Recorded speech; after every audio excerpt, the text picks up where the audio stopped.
Kita lanjut bahas PTTH Dunia Para Dewa episode 17. Oke lah, gak usah banyak mangling, kita langsung masuk aja ke pembahasan.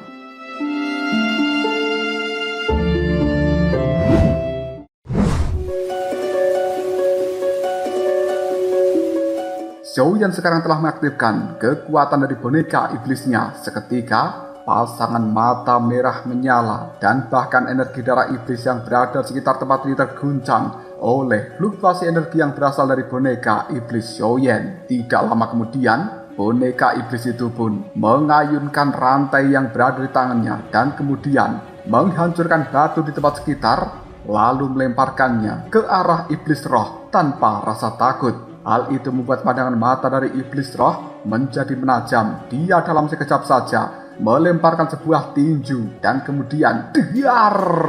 Tinju itu pun menghancurkan batu besar yang telah dilemparkan oleh boneka iblis. Memanfaatkan hal seperti ini, boneka iblis melesat dengan sangat cepat dan kemudian dia menggunakan kekuatan merah melakukan satu tebasan. Sras! Lengan dari iblis roh kali ini telah terlempar. Hal itu membuat iblis roh berteriak penuh dengan kesakitan. Menyaksikan adegan seperti ini membuat Xiaoyan hanya bisa tertegun sambil mengatakan, boneka iblis ini benar-benar barang yang bagus. Kekuatan dari iblis roh tidak kurang dari Dodi bintang 2. Namun lengannya langsung terputus ketika mendapatkan serangan seperti itu. Zanlao sambil tersenyum dia berkata, sudah kubilang bahwa benda ini tidaklah buruk. Xiaoyan, kau harus cari kesempatan untuk menyempurnakan boneka iblis sepenuhnya supaya kelak bisa memberikan bantuan terhadapmu dengan cara yang luar biasa. Mendengarkan ucapan dari seorang Zanlao membuat Xiaoyan hanya bisa menganggukkan kepalanya dan detik berikutnya Xiaoyan kembali melihat pada pertarungan boneka iblis melawan iblis roh. Setelah kehilangan satu lengannya, jelas iblis roh bukan lagi tandingan dari boneka iblis. Pada akhirnya, berbagai serangan yang cukup cepat dan juga kuat langsung didominasi oleh boneka iblis. Dia menghajar iblis roh ini tanpa henti. Tidak butuh waktu yang lama. Dalam beberapa gerakan berikutnya, iblis roh benar-benar tumbang dan kemudian berubah menjadi sinar cahaya keemasan yang langsung menghilang. Menyaksikan adegan seperti itu membuat Xiaoyan cukup puas dan dia dengan senang hati memberikan pujian kepada boneka iblis. Namun dikarenakan boneka iblis ini sangatlah brutal, Xiaoyan tidak ingin dia menimbulkan banyak masalah lagi. Xiaoyan kemudian menggunakan kekuatan jiwanya. Dia kembali mengendalikan boneka iblis supaya masuk ke dalam cincin penyimpanan. Setelah urusan di dalam tempat ini selesai, pandangan mata dari Xiaoyan kemudian melihat ke arah depan sana, khususnya kepada jimat darah iblis yang memancarkan cahaya keemasan dan masih melakukan penyerapan pada energi darah iblis yang berada di sekitarnya. Xiaoyan pun melihat pada Zanlao dan kemudian orang tua itu hanya bisa menganggukkan kepalanya sebagai tanda bahwa di tempat ini sudah tidak ada bahaya lagi. Xiaoyan tanpa ragu langsung melesat ke arah depan sana mendekati jimat darah iblis. Dia pun mengulurkan telapak tangannya untuk menyentuh benda ini dan tidak lama kemudian jimat darah iblis berubah menjadi sinar cahaya keemasan yang langsung melesat ke telapak tangan dari Xiaoyan. Untuk sesaat Xiaoyan memandangi benda ini dengan cara yang luar biasa. Ini adalah sebuah artefak yang menurutnya memang akan sangat berguna bagi peningkatan kekuatan di dalam tubuh Xiaoyan yang sekarang. Xiaoyan hanya bisa menganggukkan kepalanya dengan cara yang cukup puas. Sementara Zanlao kembali muncul di samping dari Xiaoyan dan kemudian dia mengatakan, sepertinya rencana kali ini berjalan cukup lancar, Xiaoyan. Gunakan jimat darah iblis ini untuk memurnikan energi darah iblis di dalam tempat ini yang kemudian bisa kau serap masuk ke dalam tubuhmu tanpa menimbulkan efek apapun. Cepatlah, jika tidak mungkin Long Yi di luar sana akan menghadapi bahaya yang besar. Mendengarkan ucapan dari seorang Zanlao membuat Xiaoyan hanya bisa menganggukkan kepalanya dan kemudian tanpa ragu dia mengambil posisi duduk bersila untuk mengaktifkan jimat darah iblis. Xiaoyan pun memasukkan kekuatan jiwanya ke dalam jimat darah iblis yang hal itu membuat benda ini melayang di atas kepala Xiaoyan lalu berputar-putar dengan cara yang tidak biasa, menyerap berbagai energi dari kabut merah yang berada di sekitar tempat ini lalu disalurkan ke dalam tubuh dari Xiaoyan. Pada akhirnya Xiaoyan bisa merasakan bahwa kekuatan di dalam tubuhnya meningkat secara perlahan. hal itu membuatnya cukup puas. Bahkan berbagai efek buruk yang ditimbulkan oleh energi darah iblis kali ini sudah benar-benar lenyap setelah melewati penyaringan dari jimat darah iblis itu. Energi murni yang sangat bersih tanpa jejak kotoran sedikit pun terus dimasukkan ke dalam tubuh Soyen, dan ini sangat bermanfaat bagi kecepatan pertumbuhan kekuatan di dalam dirinya. Soyen hanya bisa terfokus dalam hal ini dan dia harus cepat melakukannya karena Soyen masih terus mengkhawatirkan keadaan dari naga emas Longyi di luar sana. Kita berpindah ke tempat dari Longyi berada. Dia yang masih dalam wujud naga emas raksasa terlibat di dalam sebuah pertempuran melawan dua klan, yaitu klan serangga dan juga klan ular mata iblis. Namun kali ini sepertinya perlawanan dari Longyi sudah cukup mereda, dan bahkan Longyi berpikir bahwa kemungkinan kakaknya Soyen telah mati. Namun Longyi masih menolak untuk menyerah dalam jangka waktu yang lama.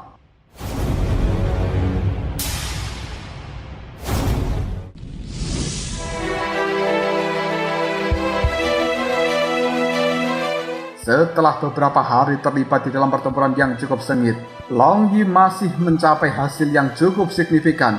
Baik klan serangga maupun klan ular mata iblis mereka menderita kerugian yang besar akibat melawan Longyi.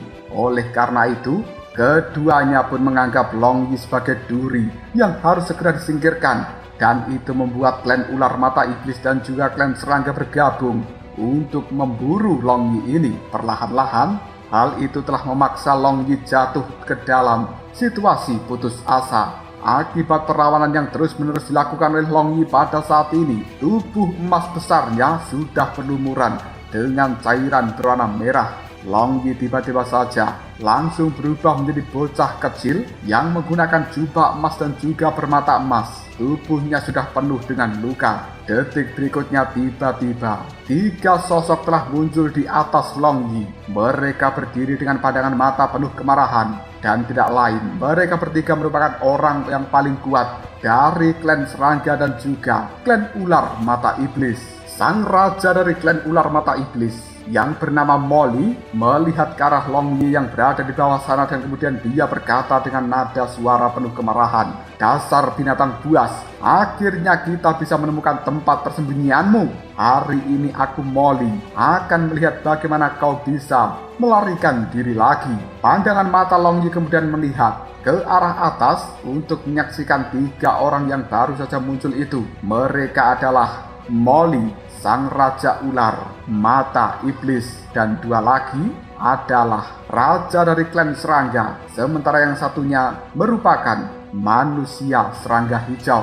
Kekuatan dari ketiganya berada di bintang 2 Dodi, dan menghadapi situasi seperti ini Longyi hanya bisa menggelengkan kepalanya karena tidak mungkin bagi dirinya untuk bisa menghadapi ketiga orang tersebut dengan kekuatannya sekarang yang bahkan juga sudah dipenuhi banyak luka. Longyi berpikir bahwa dia hanya bisa melarikan diri. Tiba-tiba saja tubuhnya berubah menjadi ular naga emas, dan kemudian dia pun melesat tinggi ke angkasa. 3 sosok yang berada di langit itu, yang merupakan Molly dan juga 2 lainnya, telah mengantisipasi akan hal ini, membuat Molly kemudian berteriak, "Dasar binatang buas, apakah kau pikir bisa melarikan diri sekarang?" Tanpa ragu lagi Molly melambaikan tangannya, dan kemudian awan yang berwarna merah kini telah berdatangan. Mereka pun mengepung seorang naga emas Longyi dari berbagai arah. Tidak hanya itu saja, Raja Serangga juga melambaikan tangannya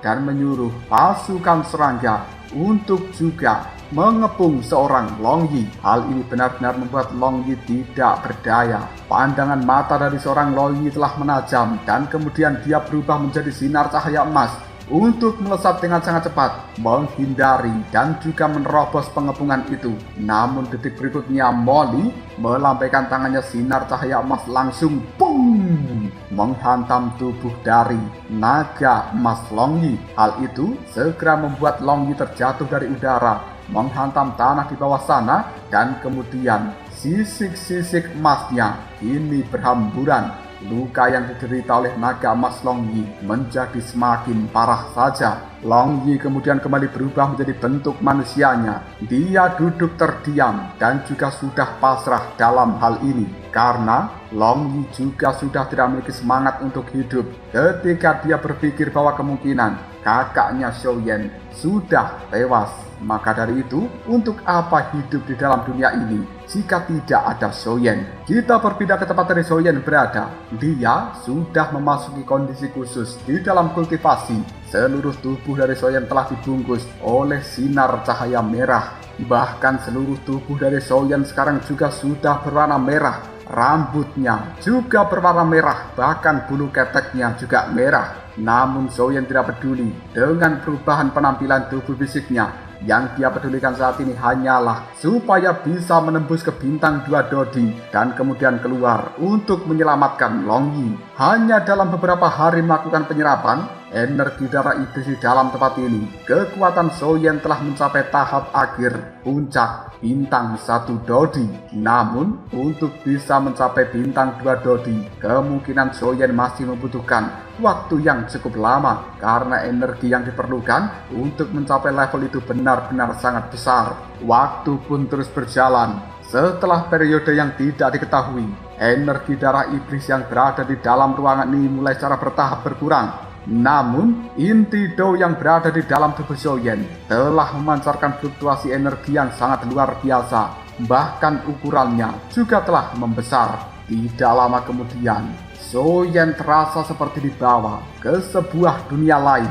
Tiba-tiba saja awan di tempat ini berkumpul dengan cara yang tidak biasa, dan kemudian hal itu bergulung-gulung berubah menjadi awan hitam dengan kekuatan petir yang luar biasa. Shou Yan segera membuka matanya untuk melihat awan petir yang telah berubah menjadi sangat hitam itu. Sementara Zhan Lao hanya bisa tersenyum lega yang kemudian dia berkata, pada akhirnya Shou Yan memenuhi syarat untuk mencapai bintang 2 Dodi, karena awan petir hitam yang telah muncul di langit itu adalah kesengsaraan kaisar. Hal ini merupakan ujian bagi seseorang yang akan naik level dari bintang 1 menuju bintang 2.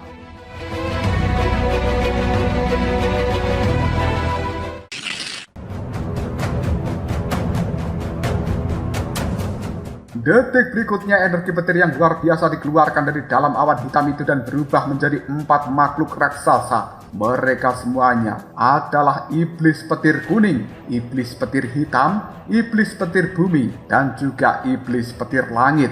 Keempat makhluk petir raksasa ini menatap dengan mata yang tajam ke arah Shou Yan yang berada di bawah sana. Mereka bisa dibilang sebagai makhluk yang akan memberikan ujian terhadap Shou Yan ini. Apabila lolos, maka Shou Yan akan menjadi bintang 2 Dodi.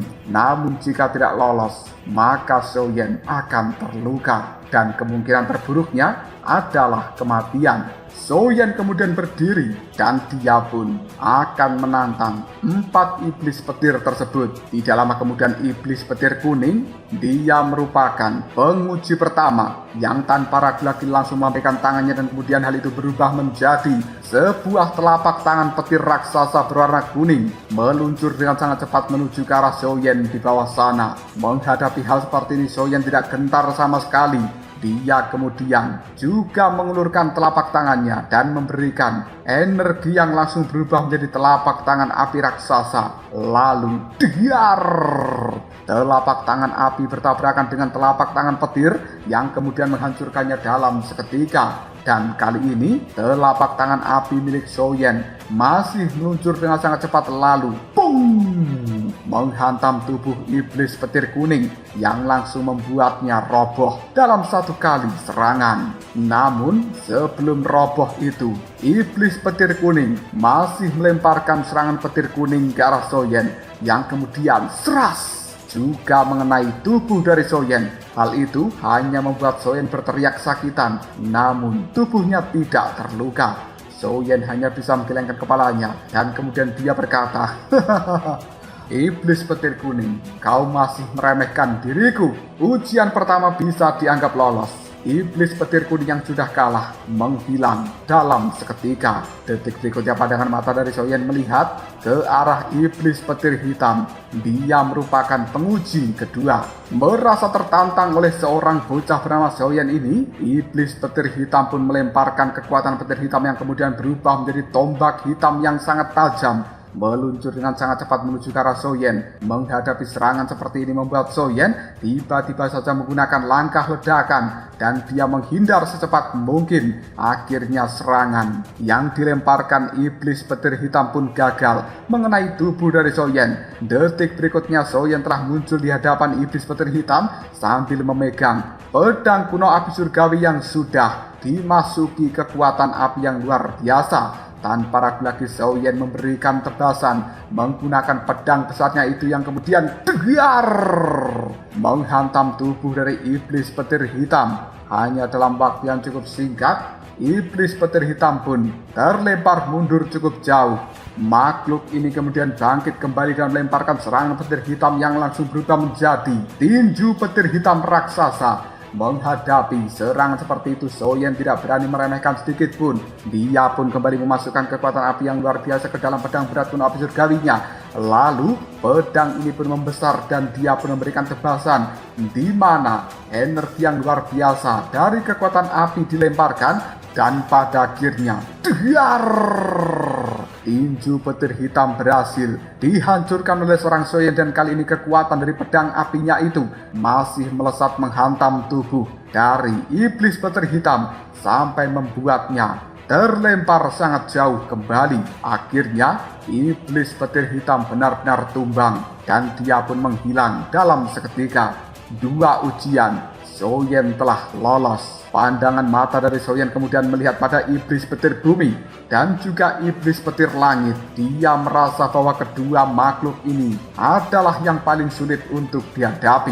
Dikarenakan tidak ingin membuang-buang waktu lagi, pada akhirnya Xiaoyan kembali masukkan kekuatan api yang luar biasa ke dalam pedang berat kuno api surgawi dan kemudian dia mengangkat tinggi-tinggi ke arah langit sambil berteriak, "Teknik Dao tahap Yi, tebasan pedang ganas, peledak api." Energi yang luar biasa langsung diluncurkan dari dalam teknik milik Xiaoyan itu dan sekarang telah melesat dengan sangat cepat menuju ke arah iblis petir bumi.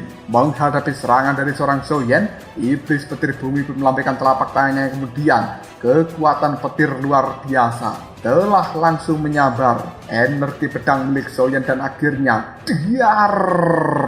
energi petir itu berhasil dihancurkan. Lalu energi pedang milik Xiaoyan masih meluncur dengan sangat cepat mengenai lengan dari iblis petir bumi. Hal itu membuatnya langsung terpental mundur, tapi tidak langsung kalah karena lengan dari iblis petir bumi hanya tergores saja dan tidak mengalami kerusakan yang cukup signifikan. Menyaksikan hal seperti ini hanya membuat Xiaoyan menyipitkan matanya. Tidak disangka bahwa iblis petir bumi memiliki kekuatan tubuh yang luar biasa kerasnya. Bagaimanapun juga dari keempat iblis petir bumilah yang memiliki kekuatan pertahanan fisik yang tidak bisa dibandingkan dengan tiga yang lain.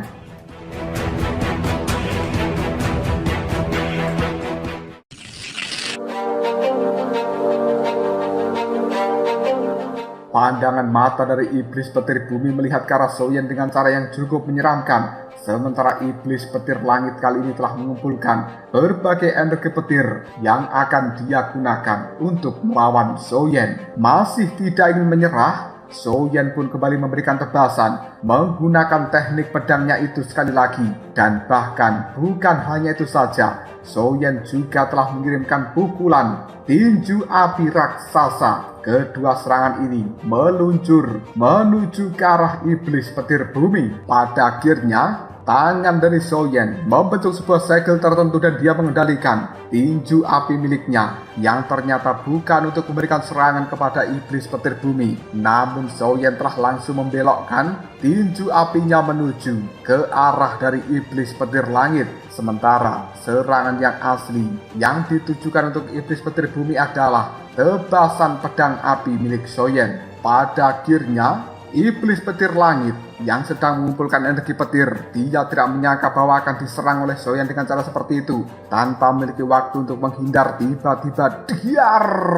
Tinju api milik Soyan menghantam tubuh dari iblis petir langit dan membuatnya terdorong mundur. Pengumpulan energi petir yang berada di tempat ini juga telah terganggu. Di sisi lain, iblis petir bumi juga telah memberikan pukulan telapak tangan petir yang berwarna hijau kepada serangan pedang milik Soyan. Hal itu juga berbenturan dengan keras, lalu menimbulkan ledakan yang sampai mengguncang seluruh tempat ini, dan bahkan asap pun juga telah mengepul dengan cara yang tidak biasa. Memanfaatkan momen terlemparnya iblis petir langit, Soyan menggunakan gerakan 3000 petir untuk langsung menghilang dalam seketika, dan setelah muncul dia sudah ada di hadapan iblis petir langit. Lalu tanpa ragu lagi Soyan kembali memberikan tinju api secara bertubi-tubi, karena Soyan tidak akan pernah membiarkan iblis petir langit kembali bisa mengumpulkan kekuatan-kekuatan petir yang bahkan akan mengancam dirinya. Menyaksikan apa yang dilakukan oleh Soyan itu membuat iblis petir langit tidak terima, yang kemudian dia melihat pada iblis petir bumi. Lalu makhluk yang berwarna hijau raksasa ini melesat dengan sangat cepat memberikan serangan petir hijaunya ke arah Soyan, dan itu membuat tubuh dari Soyan langsung terpental mundur. Detik berikutnya, iblis petir langit yang juga sudah emosi, dia kembali mengirimkan serangan petir yang berwarna merah menuju ke tempat dari Soyan berada. Hal itu tidak sempat membuat Soyan menghindar. Dia cukup kaget, namun tiba-tiba saja sesosok orang kini telah muncul di depan dari Soyan, dan tidak lain itu adalah Long Yi. Dengan cepat Long Yi memberikan pukulan apinya yang kemudian berhantaman dengan petir merah. Lalu diar! Serangan dari Long Yi itu dihancurkan dalam seketika. Kekuatan petir merah masih bisa menerobos, yang kemudian seras mengenai pundak dari Soyan. Meskipun kekuatan dari petir merah sudah tersaring oleh kekuatan tinju api Long Yi sebelumnya, tapi hal ini masih sangat kuat dan membuat Soyan hanya bisa berteriak dengan cara yang cukup kesakitan. Dan sebenarnya serangan yang dilakukan Soyan barusan terhadap iblis petir langit dan juga iblis petir bumi bukanlah sebuah serangan biasa. Ketika kedua makhluk itu menghancurkan serangan dari Soyan, sebenarnya Soyan telah menanamkan kekuatan api yang langsung melesat ke dalam tubuh iblis petir bumi dan juga iblis petir langit tanpa mereka sadari. Kali ini sebuah senyuman yang cukup licik muncul di raut wajah dari seorang Soyan, yang kemudian dia membentuk sebuah segel di telapak tangannya. Lalu api yang telah dimasukkan secara diam-diam ke dalam tubuh iblis petir langit dan juga iblis petir bumi kini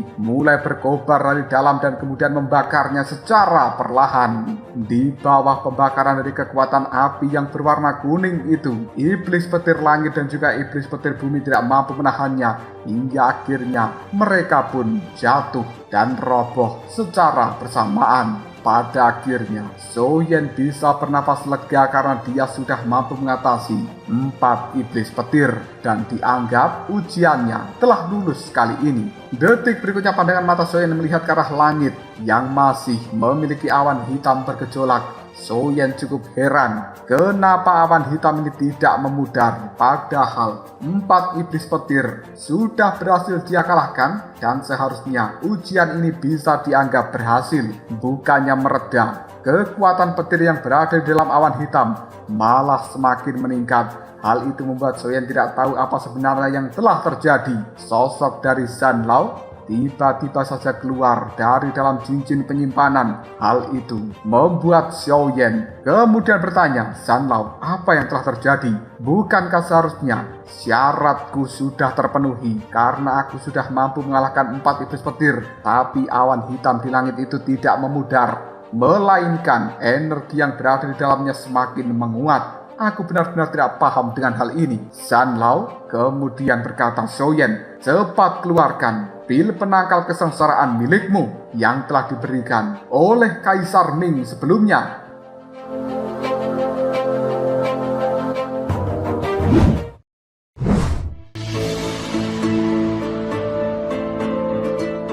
Mendengarkan ucapan dari seorang Zanlaw membuat Xiaoyan hanya bisa menganggukkan kepalanya, karena dia juga tidak berani meremehkan kekuatan petir yang telah muncul di langit itu. Apabila sampai awan hitam melepaskan kekuatan petirnya, mungkin tubuh dari Xiaoyan akan terluka parah dan kemungkinan terburuk adalah kematian, karena petir-petir yang berada di dalam awan hitam rasa-rasanya berbeda dengan kekuatan petir yang dimiliki oleh 4 iblis petir. Sambil memandangi botol giok yang berada di telapak tangannya, Xiaoyan menggelengkan kepalanya dan kemudian dia berkata, "Aku tidak menyangka bahwa diriku akan menggunakan pil penangkal bencana secepat ini. Padahal aku akan menggunakannya ketika memasuki bintang 3 Dodi. Tapi sudahlah, keadaannya juga terpaksa untuk sekarang." Xiaoyan membuka tutup botol yang berada di telapak tangannya dan kemudian dia membuka mulutnya lebar-lebar. Ketika melakukan adegan seperti ini, tiba-tiba saja Zanlaw di samping dari Xiaoyan. Dia berkata, "Hei,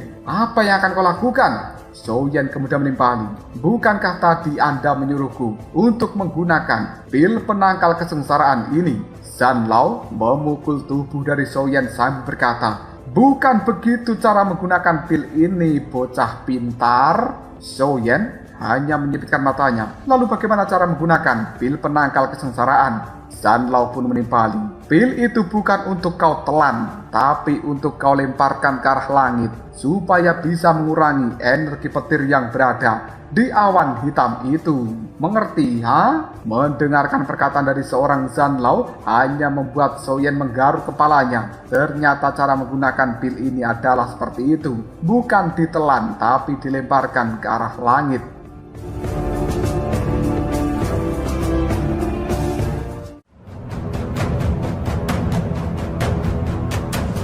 Lalu apakah yang terjadi selanjutnya? Mungkinkah Xiaoyan akan benar-benar bisa mengalahkan kekuatan petir yang ada di langit dan semakin menguat itu? Jika kalian penasaran, tunggu aja jawabannya di next video Cobra Shop.